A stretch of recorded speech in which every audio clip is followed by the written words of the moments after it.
Mr. President, mga kasama sa ating paglalakbay sa landas ng daang matuwid.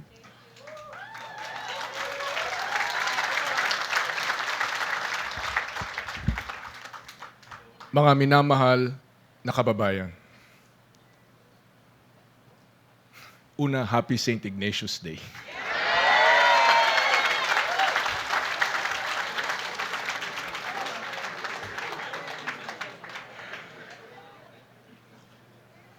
Maraming ginigising na alaala itong Club Filipino. Dito nanumpa si Pangulong Cory noong 1986.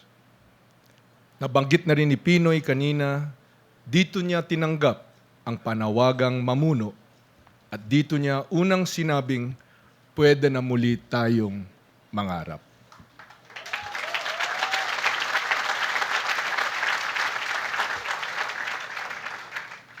Dito ko rin unang sinabi ang mga salitang bayan bago ang sarili.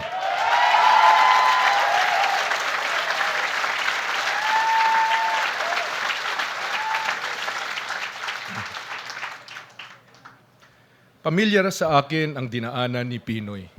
Naunawaan ko ng buo ang pagninilay na kinailangan niyang gawin noong 2009. Labas sa mga kilala talaga ako, kakaunting nakakaalam na hindi ko rin binalak pumasok sa gobyerno. May kapatid ako, si Dinggoy. Namatay siya noong 1993.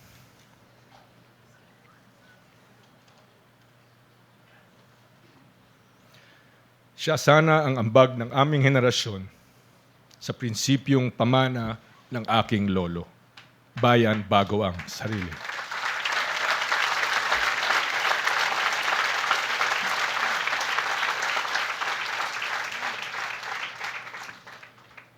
Kakambal na ng dugo namin ang kaisipang ito. Ito ang idiniin sa akin ng ama kong si Jerry at ito rin ang idinidiin ko sa aking anak at sa aking mga pamangkin. May obligasyon kang magsilbi. Unahin mo ang kolektibo kaysa personal. Palagi kang mag-ulikid sa mga kababayan mo.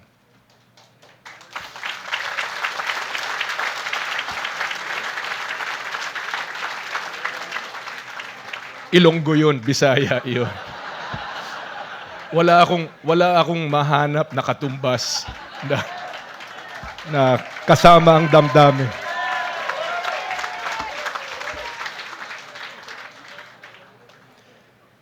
Nang nawala si Dinggoy, sa akin lumapag ang responsibilidad na isabuhay ang prinsipyong ito. Hindi ko ito kayang talikuran.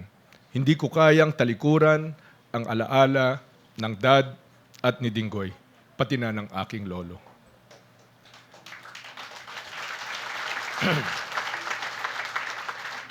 Tungkulin ko ito kahit alam kong magbabago ang buhay ko at kakailanganin kong lumabas sa nakasanayan ko. I had to do justice to what I had been taught and to what I knew in my heart was right. I accepted the responsibility.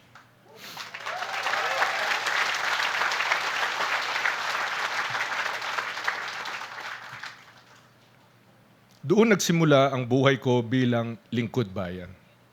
Sa maraming taon sa serbisyo, namulat ako sa mga hamon, sa requirements, sa tama at makatarungang diskarte at pagpaplano para masigurong aabot sa taong bayan ang nararapat na serbisyo.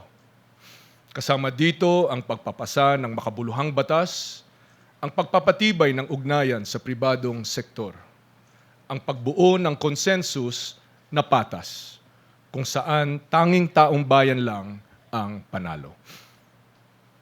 Sa pagiging lingkod bayan, ang pinakamahalagang natutunan ko sa pagpunta ko sa iba't ibang mga lalawigan at sa pakikipag-usap ko sa mga kapwa nating Pilipino, magsasaka man o informal settler, nagtatrabaho sa call center o ordinaryong mamamayan. Binibigkis tayo ng ating mga pangarap. Hindi iba ang pangarap ko sa pangarap ng bawat Pilipino. I wish for the Filipino people only what I would wish for myself. After all, who are we if not our dreams? Sino ba naman ang hindi nangangarap ng buhay na maginhawa at may dignidad? Na kapag nagutom ka, may isusubo ka. Kapag nagsikap ka, aasenso ka. Kapag may gusto ka o pinangarap ka, hindi mo kailangan ibenta ang dangal mo dahil may trabaho ka, dahil may naipon ka, dahil may reasonabling paraan para makamit ito. Kapag naglakad ka sa kalye, hindi mo kailangan mangamba. Kapag nagkasakit o tinamaan ng sakuna, may darating na suporta. Kapag may maling nangyari sa iyo, makakaasa ka sa sistemang may hustisya, makukulong ang nagkasala. Sino ba naman ang hindi nangarap na hawakan ang sariling kapalaran? Alam nating lahat at nakita na natin itong nakaraang mga taon, ang mga pangarap na ito ay kayang maabot. Kailangan lang ang isang gobyernong nakatutok sa kapakanan ng taong bayan at tumututoo sa sinumpaang tungkulin nito. Gobyernong mabilis, maliksi at agarang nakakaresponde sa pangangailangan natin. Profesional, hindi transaksyonal. Walang bara-bara, walang patsamba, kundi sistematikong pagtupad sa mga pangarap natin. Isang gobyerno ang tanging pinaglilingkuran ay ang ating mga boss na nagbigay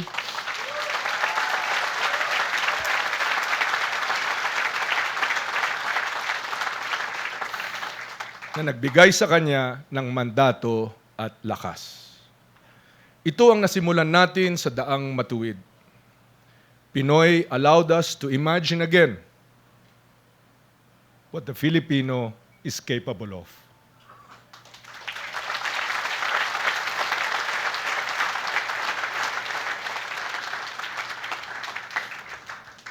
Pasensya na po kayo, mababa talaga luha ko.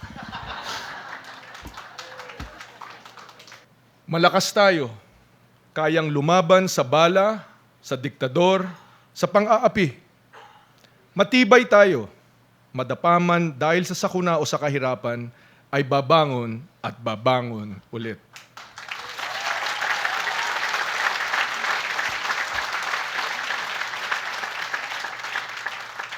Mabuti ang Pilipino.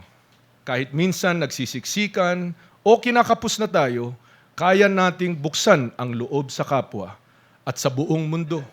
Kaya nating sabihin, halika, magtungo ka dito. Paghatian natin kung ano ang meron kami. Ituturing ka naming kapatid. We are a serious people who are serious with our dreams, who have had a taste of what serious, selfless leadership can achieve.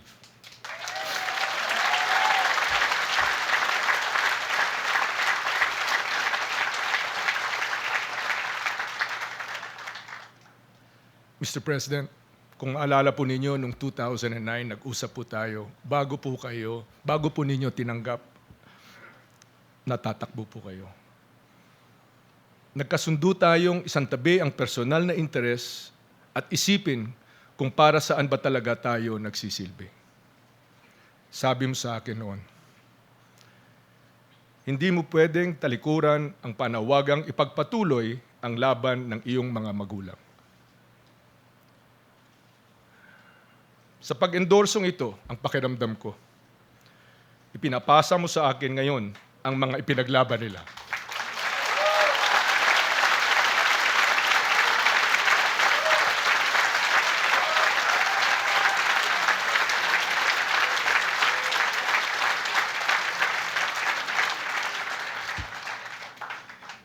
Natatawa na lang ako sa sarili ko dahil talagang naluluha ako.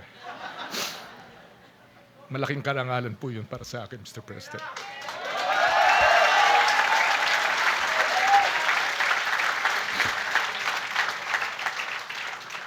Napakalaking karangalan ito at sumusumpa ako ngayon. Hindi ko dudumihan ang pangalan nila at lalong hindi ko dudumihan ang pangalan po ninyo.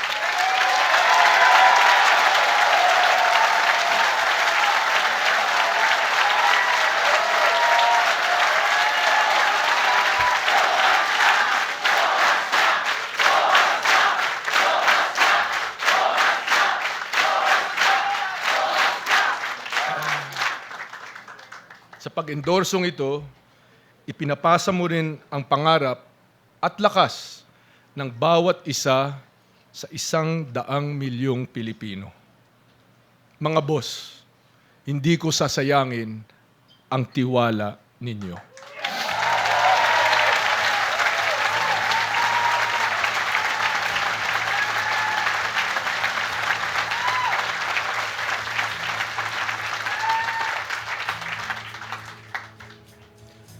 I owe the Filipino as much, and I owe as much to you, Mr. President.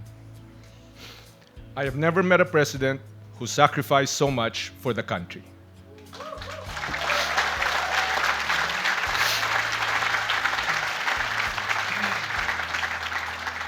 I have never met a president who has been able to inspire so much confidence.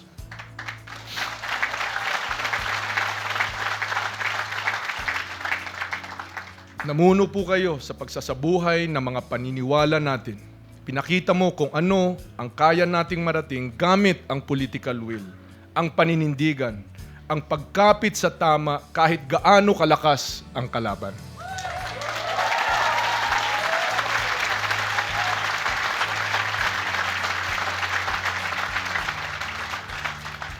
Buong pagpapakumbaba akong nagpapasalamat sa inyo at sa ating mga boss. Hinding-hindi ako lilihis sa daang matuwid.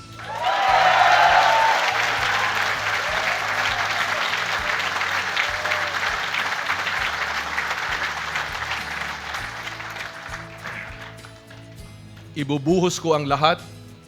Wala akong ititira para sa sarili ko. I will leave everything on the floor para sa labang ito.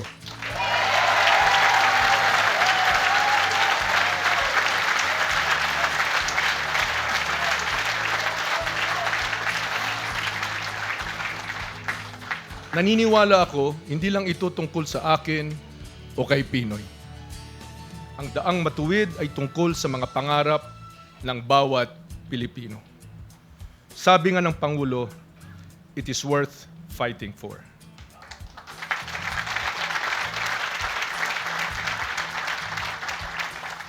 It is worth sacrificing for.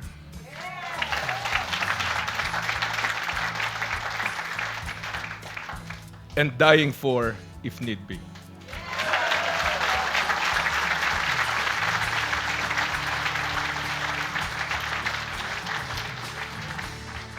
The straight path transcends me and Pinoy. It is a Filipino ideal that has been there long before we were born and will remain long after we are gone.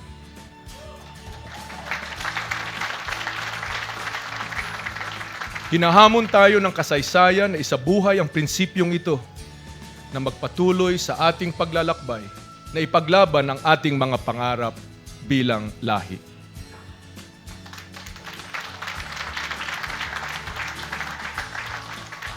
Mr. President, nung Lunes sa SONA, sabi mo, simula pa lang ito, simula pa lang ang dakilang kwento ng sambayanang Pilipino.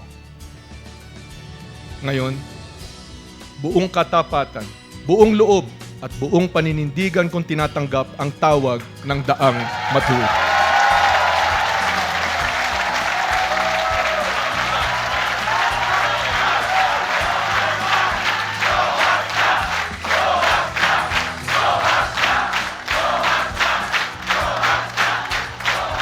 Maupo.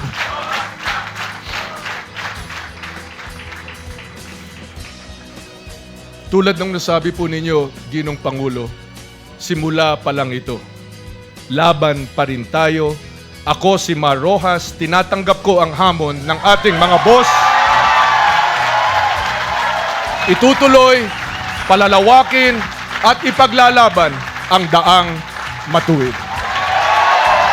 Maraming salamat. Naway, magluto tayo ng mahal patat.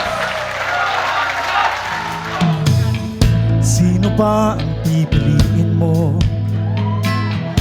na mamuno sa bayan mo?